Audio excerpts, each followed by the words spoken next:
COVID-19 has put even the best healthcare systems in the world under pressure. But after 9 years of war, there's not much medical care left in northwestern Syria. And Dr. Mohammed Ismail warns a coronavirus outbreak there would be devastating. If corona spreads here, it will be a major humanitarian and medical catastrophe by all measures. Frankly, our current preventative measures are not enough, and there aren't enough medical workers or hospital beds in Idlib to treat the large number of people here. There are more than 4 million people in a small area, many living in densely populated camps with little or no income. And there is lack of awareness among the people.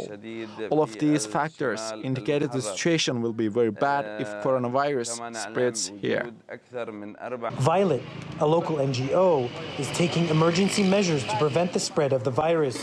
It's trained 25 volunteers as part of a rapid response disinfection team. They're equipped with basic protective clothing and sprayers.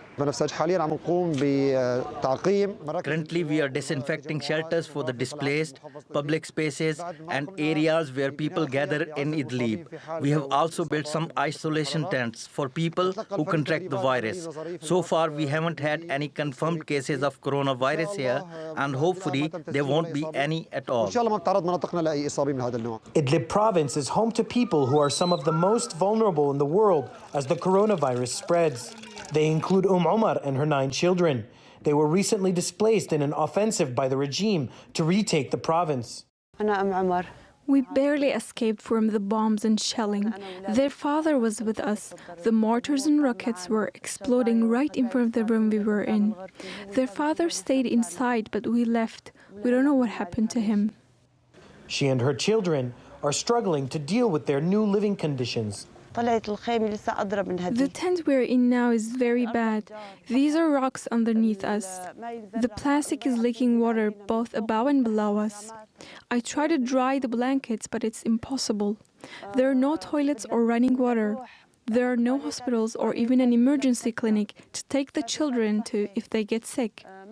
By the time we can get them to a hospital in a nearby town, the child could die.